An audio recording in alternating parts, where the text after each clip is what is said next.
Paul Maher's Children's Television Archive. Where were you born? I really was born. I was born in New York City. And then when I was very small, we moved to Springfield, Massachusetts. And then in Kansas City, Missouri, and then San Francisco. And I might say my careers. Missouri, right. Yeah, we just were there for a few months. But I mean, I might well say that San Francisco I started my career, everything there. I worked in the last fringes of radio. Terrible word, fringes, but I mean, the big shows, the big era was How did you make your first break? What got you into radio? I auditioned, and I auditioned for a program, called Professor Puzzlewit. It was a Sunday program, kind of a quiz program for kids, educational sort of thing. And they used to have a little skit. And I had a husky voice, even then. So I wanted to do the ingenue. That was my big dream. And I'd end up, because I did speak foreign languages, doing the French, little French maid, or I'll be a little foreign child or something. Never got to be the ingenue, but that was my beginning. And then I worked at the same time in a little radio stock company in Oakland. And they had a lot of the big name bands came through, and we used to do the True Detective Mysteries. And we had bands like Forrest Tucker came through, Kay Kaiser, they'd come through, and then we'd come on with our True Detective troupe and do the stories. And then I worked in radio, Pat Novak, Are These Our Children, which was a children's delinquency series on ABC. Mm-hmm. National TV, radio, I won't say TV. But what I started to say is, as far as getting into the really children's thing, they had an audition at NBC in San Francisco. They were looking for a foil, a little teenager to play the part of a girlfriend for Charlie McCarthy with Edgar Bergen. Mm-hmm. And I remember standing in that, I was pretty young, in that NBC hallway for about 4 hours till I got on. I think the whole world was auditioning. And Murray Boland, at that time, was the producer of the show. And Murray was there representing the agency producer. He was with J. Walter Thompson. And after I did my thing, I went away and waited. All of a sudden, they came out and they said, "You got it. You're it." And I was so thrilled. They gave me a big party. Oh, I was going to go to Hollywood. Need I say more? They changed ad agencies. I did one show in San Francisco at the Marines Memorial Theater, a radio national, as the little foil of Charlie having fun and all this. The party came, but the agency left. They switched agencies, and lo and behold, we have Frances Langford and Don Amici and the Bickersons. Mm. And it was nice while it lasted. So I even borrowed the money. I didn't have the money, and my mother was against my coming down here because I was pretty young, so I borrowed from a producer. I knew her, and I came down with an excess of $25 in cash, which my mother figured should only last her a day. Well, by hardly eating, we used to have the Ham and Eggers on Hollywood Boulevard. We'd go in there for 65 cents and get a meal. So I went down, I looked up Murray, and he said they were auditioning for Cinderella. And I got out there, I called a cab, my fleeting money, which was disappearing fast, and told the driver, "Oh, I've got a big audition at Disney Studios." He said, "Oh, fine, I'll take you." He did. He took me around and around and around, and a half hour too late, I arrived with hardly any money left. The cab was so expensive. I lost the audition. It was over. And I was in tears. And Larry Landsberg was there then, and he said, "Hey, wait a minute. Can you ad-lib?" They didn't say improv in those days. They said ad-lib, and I said, "Oh, yes." He said, "Well, I've got an engineer. I'll throw the characters out, and you do the different voices." So I did every voice of every character in Cinderella, and I ad-libbed for about 15 minutes. When I was done, he says, "Oh, great." And do you want me to keep talking? Yes. So then I went back to San Francisco, and 3 months went by and nothing happened, and I called, and they said, "We still haven't made up our mind, Disney Studios." So I thought, well, 6 months almost to the day, the telephone rang one Friday afternoon late, and I answered. I said, "Hello." And they said, "Lucille Bliss, can you be at Disney Studios Monday at 9 a.m.? Aha. I said, What? And she says, "What hotel are you staying at?" Well, I didn't know one hotel from another, but I knew ad men stayed at something called the Hollywood Plaza, which was pretty wild in those days. So I just said, "I'll be at the Hollywood Plaza." I said, but wait a minute. What part have I got? She said, you're doing the Brooklynese, the comedy part, the wicked stepsister, Anastasia. And that's the way it happened. And I came down here, and I was doing I did Droopy and the Leprechauns, I did Tom and Jerry's, I did a Waggly Tail for Warner Brothers, and a lot of other things. And then at that time, my mother's, Waggly Tail was after, but my mother said Crusader Rabbit. Tom and Jerry, you did a character, what, Tuffy? Tuffy. Yeah. I did the one that I remember. Who was Tuffy? Tuffy was the little mouse who wore a diaper and a big safety pin. Mel Blanc had done some of them, and I did some of them. I remember the Cockney one was about I did that one I liked. That was called Robin Hoodwinked. Tuffy, isn't he the one that comes in with a little guy with a cigar? Little guy. No, Yeah, he's a little baby mouse. No, he's a little mouse. At least he didn't have a cigar in the one eye. He wore his diaper, though. Yeah. I remember there was one like a gangster that always kicked his hat forward and had a cigar. Oh, yeah. That wasn't the one. I don't know if that was Tuffy. I don't think so. Yeah. Anyway, then my mother called me and said they're auditioning for something called Crusader Rabbit, a new television cartoon. Wouldn't you like to come back home? And I thought, well, yeah, I'll go back. So I went back up there, and I auditioned. It was in Berkeley. Alex Anderson was the creator of Crusader Rabbit as far as the artistry and the story went, and Jay Ward was his partner. Jay was the business manager and the producer. And he directed a lot of this. He directed us in many of the episodes. So anyway, when they showed me in their garage the slides of Crusader. He was in the garage. Yes, in Berkeley. He had a funny little walk, and Alex said, this is my little son. He's 3 years old. He said, and see how he walks? I patterned Crusader's walk after my little boy. So I did what they thought. They told me what he should sound like. I did a voice. I didn't think about it anymore. And then I found out I got Crusader Rabbit. I became the rabbit. I did a few other minor characters on it as well, but they wanted to keep it as, that I was doing solely Crusader. But I did some of the minor characters, When too. they sat down with you and described the character of Crusader Rabbit, what did they say to you? They said he was a nice little guy, but he had a lot of moxie. And see if I can remember. And he was a strong little person, and he was really out there crusading. He was going to make anything that was wrong, he was going to make it right. And he had this drive, and he was the leader. And he had to sort of keep his lovable but kind of dumbbell rags and tow. I can't do rags, but anyway, he was a kind of duh character. And Almost that was like the Crusader. Bullwinkle, in a way. Yeah, but Bullwinkle was patterned very closely after that. In fact, I was supposed to have done Rocky, but then they found out, not found out, but Jay felt it was too close to Crusader. My doing Crusader, he didn't want to cross identities. Well, Rocky is an awful lot like Crusader. Yes, so he picked June Foray. Yeah. Right, it's almost the same type of a situation and characters.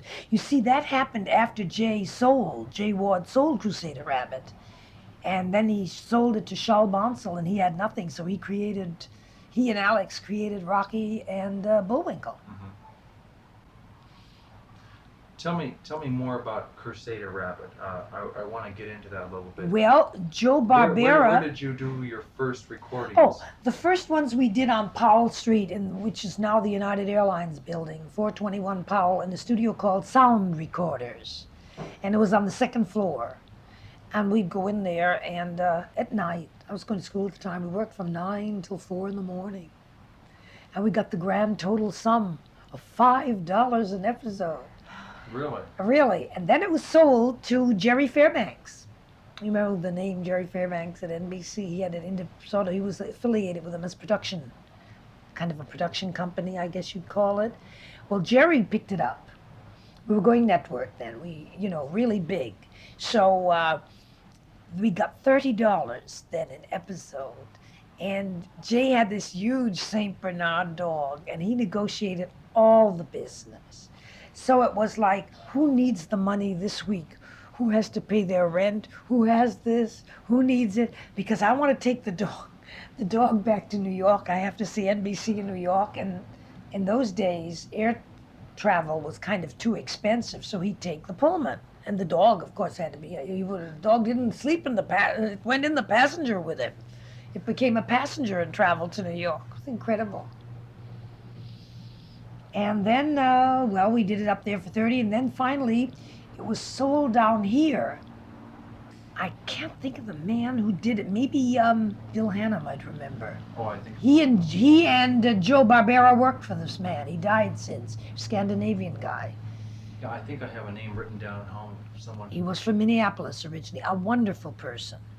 And Joe and Bill were the artists on it. Oh, the Crusader Rabbit. Yes, Oh. down here. And Rags, Vern Loudon, didn't want to come down, so Dawes Butler played Rags, and Don Messick played the part that Russ Coughlin, who's general manager of ABC San Francisco. Hmm. He played the Dudley Nightshade and all the villains. And we did 11 episodes in color down here at $56 an episode. Things were looking better. And then it was sold to Mr. Shaw Bonsall of the Wasn't it Garment always Jungles. in color? No, black and white. 130 of them in black and white. Hmm. But weren't the black and white ones kind of your favorites? Yes. Over the color ones? Really, Weren't well, weren't the latter ones kind of losing the energy? Well, that the first ones energy was had? not when we did the 11 down here. No, the energy was lost when Charles Bonsall bought it and took it into Mexico and took a different cast. Mhm. He would not pay Guild. And then it was in the time of the Guild. It became, what should I say, into the, well, it was a Guild thing as far as rates and everything when it went color down here. And they paid us $56 as a buyout. But Mr. Bonsall took it back to the jungle days of $30 an episode and no residuals in Mexico Yes. and under the table. And I wouldn't go, and neither Just would like Jay Coughlin. Ward did later, yeah. Jay Ward did that with Bullwinkle. Did he? Oh yeah, I sent it down to Mexico. I to didn't have know done, that. Yeah. Well, anyway, he took it, and he had G.G. Pearson. You don't have to put that on there, but he had G.G. Pearson understudying me. And Bonsall said to me, what I have done, see, he made it so impossible for me. I couldn't work for 3 months in Hollywood anywhere, almost for 6 months. Hanna-Barbera wanted me to be Rough and Ready, their first series as a company, HB, and pay me $50,000 for 4 years.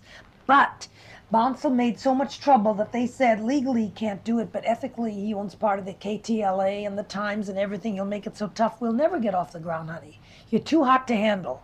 I went to the Guild, and one man there said, oh, I'll help you, but I didn't know what he meant. He didn't really help me.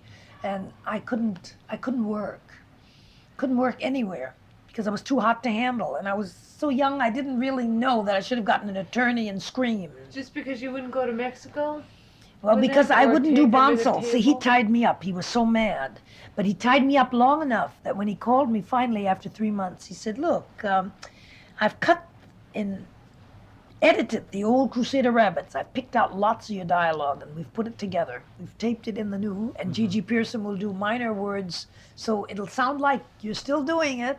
I don't need you anymore. You can work for anybody you want. I said, yeah, but you ruined me for 3 months. Now all the people have got other people. I couldn't make a living.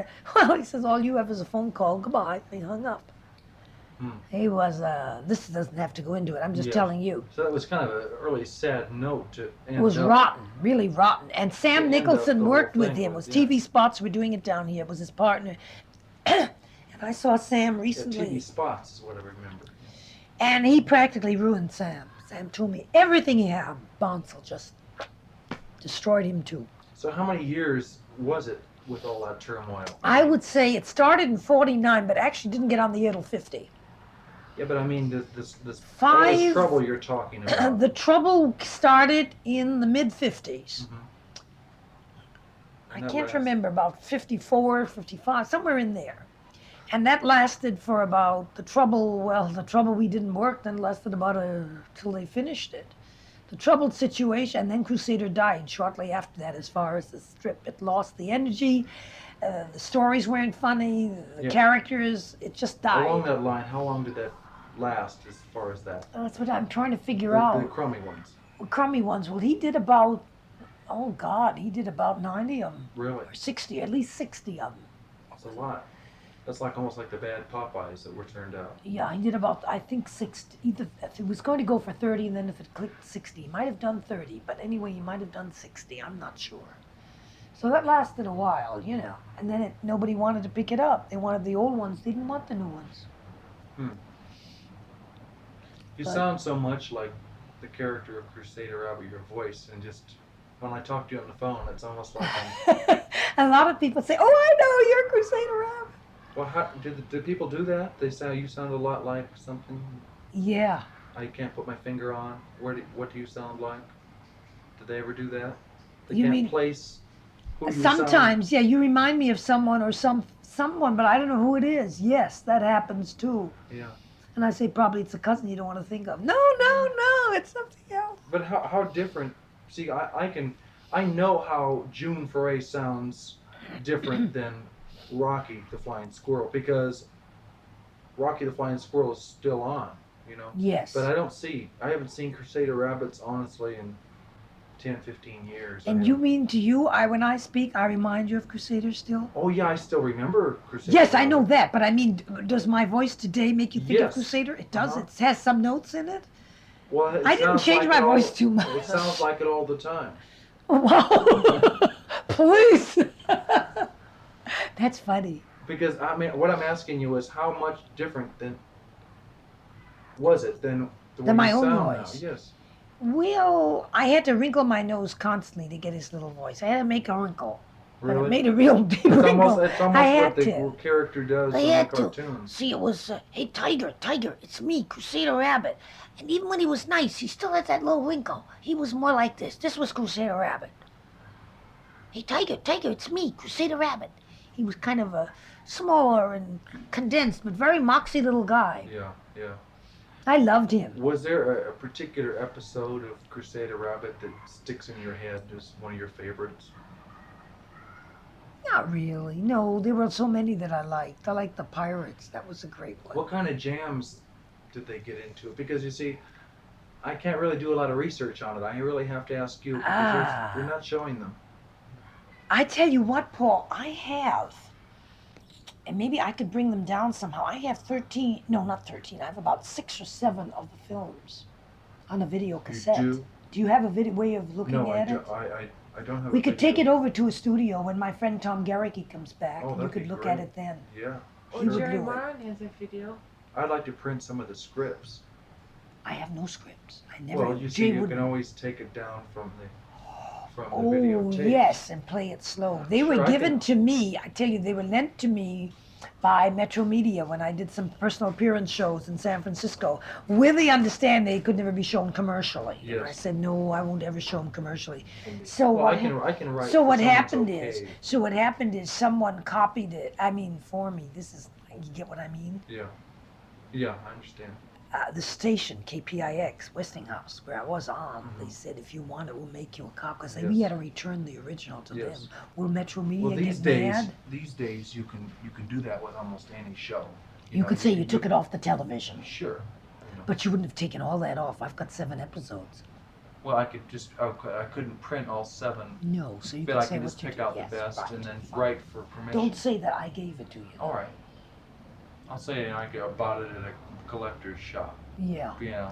please, because I don't want Sure. to get. I might Sure. get in trouble. Oh, you know? yeah, I And understand. I don't want to get the station that did it as a favor in trouble either. Yeah, I'll write a nice letter asking for permission, and I'm sure when they see what I have, they Bob want- O'Connor would be the man. I wish you would call him soon because I'd like to have. He was interested in reissuing them. And then he said to They me, I ought don't know to. about our September schedule. I've been trying to call him today. He was in meetings. And then he said, well, I don't know. He said, I might put them on again. And then if there's enough interest, we'll do new ones. I said, I wish you would. Yeah. Because Jay has no more control of it. He's through. He's finished with it. He sold it. They own the rights, Metro Media. And Bob O'Connor at KTTV is the man you should be talking to. I would like to talk with you more about that movie you did with Jim Backus and a lot of other things. Oh, you mean Nobody's Boy, the yeah, more but recent why don't one? we just wrap it up now? And let's do more another yeah. time. And you can Fine. get ready. Paul Maher's Children's Television Archive.